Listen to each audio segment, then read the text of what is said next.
नमस्कार दोस्तों, जैसा कि आप लोग जानते हैं ये उपसंयोजी यौगिक का अगला वाला वीडियो है और ये इस वीडियो में सबसे इंपॉर्टेंट टॉपिक समावयवता का अध्ययन करेंगे। और समावयवता के बारे में ऐसे समझिए कि दो यौगिक अगर उनके अणुसूत्र समान है यानी कि संघटन समान है और इनके भौतिक और रासायनिक गुण अलग अलग हों तो ऐसे यौगिकों को समावयवी कहते हैं।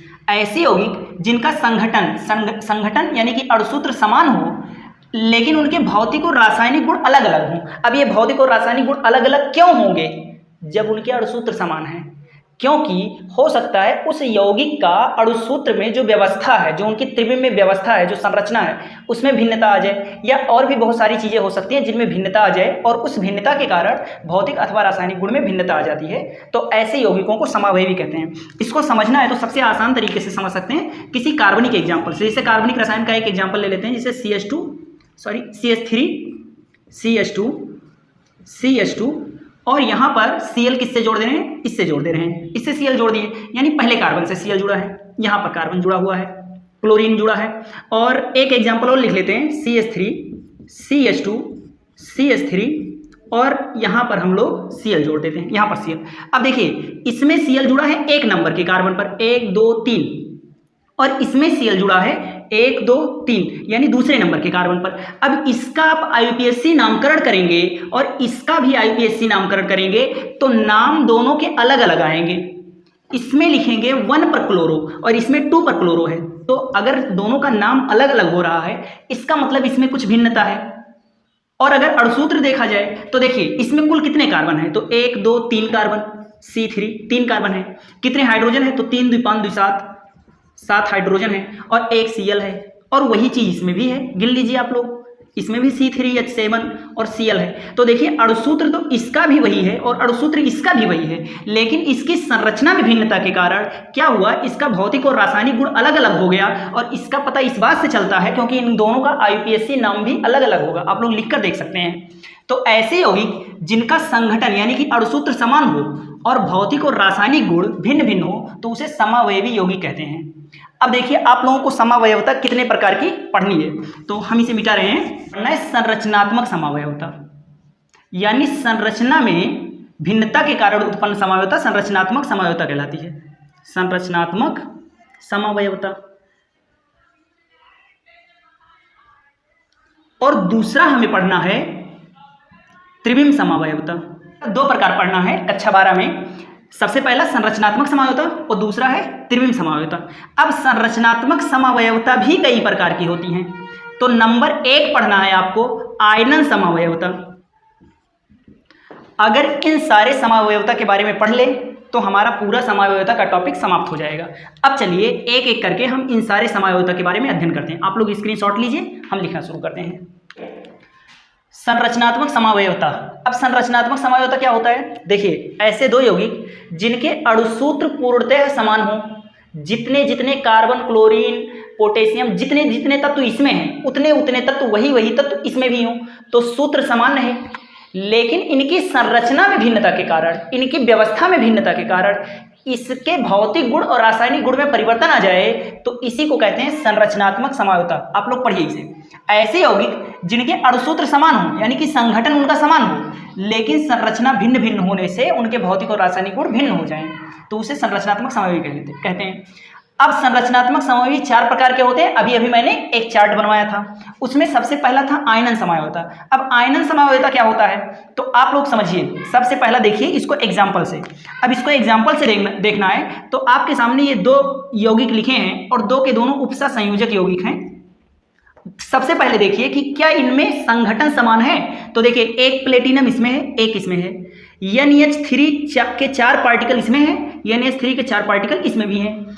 2 क्लोरीन इसमें भी हैं, 2 क्लोरीन इसमें भी हैं और 2 ब्रोमीन इसमें भी हैं और 2 ब्रोमीन इसमें भी हैं। अब इसका नाम आयनन समावयवता क्यों पड़ा? आप लोग जानते हैं कि गुरु कोष्ठक के अंदर जो चीज होता है ये अस्थाई होता है, ये कभी आयनित नहीं होता। जो बाहर होता है वही आयनित होता है। अब अगर हम इसको पानी में घोलें तो इसको पानी में घोलने पर हमें आयन प्राप्त होगा प्लेटिनम और NH3 का होल 4 Cl2 के ऊपर प्राप्त होगा। अब देखिए Br है ना, तो Br पर -2 आएगा, तो यानी इस पर रहेगा +2। हम यानी कि हमें ब्रोमीन का आयन प्राप्त होगा। लेकिन अगर हम इसको पानी में घोलते हैं तो हमें कौन सा आयन प्राप्त होगा? तो हमें आयन प्राप्त होगा प्लेटिनम NaH3 और Br2 और Cl बाहर है तो Cl2 और 2 है यानी 2 Cl है तो -2 रहेगा इस पर, यानी 2Br 2Cl। ठीक है, इस प्रकार से। अब देखिए इन दोनों का अणुसूत्र समान है, लेकिन इसको पानी में घोलते हैं तो हमें ब्रोमीन का आयन प्राप्त होता है, बाकी सब अंदर है। और इसको अगर पानी में घोलें, इसको अगर पानी में घोलें तो देखिए हमें क्लोरीन का आयन प्राप्त होता है। यानी ये अलग आयन देता है और ये अलग आयन देता है, और जब अलग आयन देते हैं तो इनके कुछ ना कुछ रासायनिक गुण अलग होंगे, और जो कोष्टक के अंदर होता है ये तो आयनित होता नहीं है। तो देख लीजिए आप लोग, तो आयनन समायोजक किसे कहते हैं? ऐसे दो यौगिक जिनके अणुसूत्र समान हो लेकिन अपने जलीय विलयन में अलग अलग प्रकार के आयनिक व्यवहार करते हों तो उसे आयनन समायोगी कहते हैं। अब चलिए बंधक समायोजकता हम लोग समझते हैं।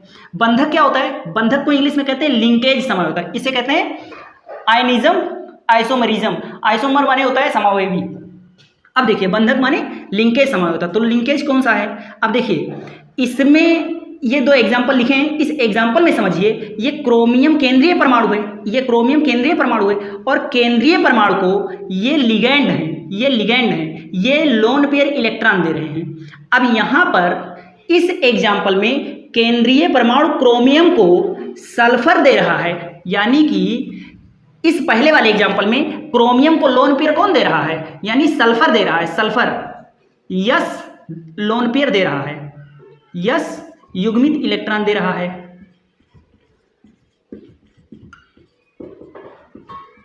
यानी पहले एग्जाम्पल में इस लिगैंड में SCN लिगैंड में कौन दे रहा है? सल्फर दे रहा है।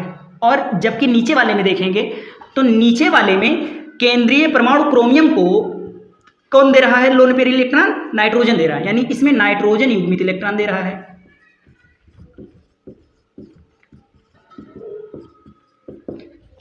ठीक बात है। देखिए और सारा अणुसूत्र समान है, एक क्रोमियम इसमें, एक क्रोमियम इसमें, SCN इसमें, SCN इसमें, 5 पानी के पार्टिकल दोनों में है, क्लोरीन के दोनों अणु हैं। यानी परमाणुओं की संख्या समान है, सारा का सारा अणुसूत्र समान है। लेकिन हो क्या रहा है, यहां पर SCN में से सल्फर लोन पेयर इलेक्ट्रॉन अपना वाला इस क्रोमियम को दे रहा है, जबकि नीचे वाले में नाइट्रोजन दे रहा है इसको। और इस वजह से SCN का नाम क्या है? थायोसाइनाइड। क्या नाम है? थायोसाइनाइड। और इसका नाम है आइसोथायोसाइनाइड। इसका नाम है आइसोथायोसाइनाइड।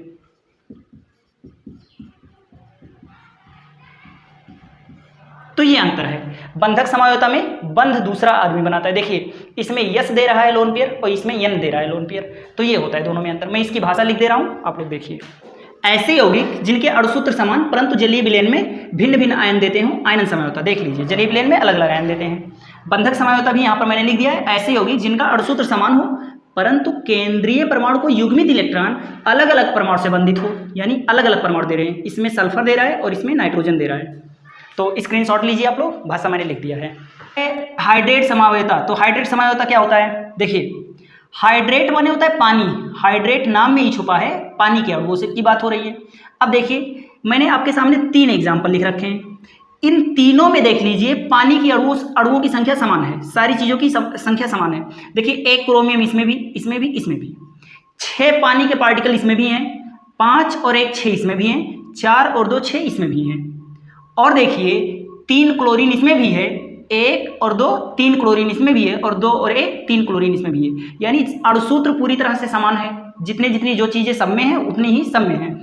अब देखिए इसमें हुआ क्या है, देखिए क्रोमियम की उपसह संयोजक संख्या 6 है, यानी क्रोमियम को 6 लोन पेयर इलेक्ट्रॉन चाहिए। 1 पानी 1 लोन पेयर इलेक्ट्रॉन दे रहा है। अब क्रोमियम के साथ में 6 लोग लगे हैं। अगले वाले में क्या हुआ, इन 6 पानी के अणुओं में से 1 पानी का अणु बाहर गया और 3 क्लोरीन बाहर थे, उसमें से 1 क्लोरीन आ गया अंदर। तो देखिए 6 पानी के अणुओं में से 1 पानी का अणु बाहर गया, तो 6 पानी से कितना हो गया, 5 पानी। और इसको भाई 6 चाहिए, तो 5 ये बचे पानी, तो 1 क्लोरीन अंदर आ गया और इसका 1 और 5 ये 6 हो गए फिर से, और 1 पानी बाहर चला गया।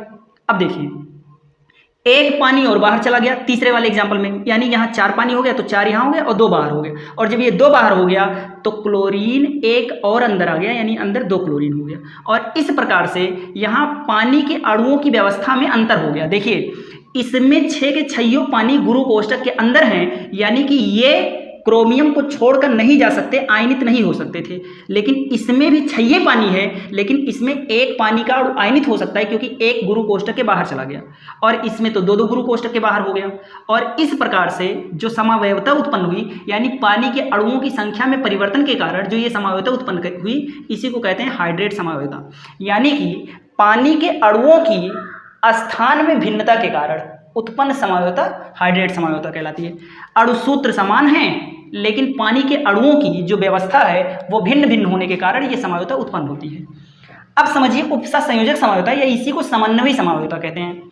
समन्वयी समावयवता समझना बहुत ही सिंपल है, एकदम आसान है, बस ऐसे समझिए। इसमें सबसे पहले देख लीजिए कि सब कुछ समान है कि नहीं है। देखिए क्रोमियम ऊपर वाले में भी एक, नीचे वाले में भी एक, कोबाल्ट ऊपर वाले में भी एक, नीचे वाले में भी एक, एमीन यानी NH3 ऊपर वाले में भी 6, नीचे वाले में भी 6, ऊपर वाले में भी साइनाइड 6 और नीचे वाले में भी साइनाइड 6, तो सब कुछ समान है, यानी अणुओं की संख्या एकदम से समान है, तो अणुसूत्र समान है।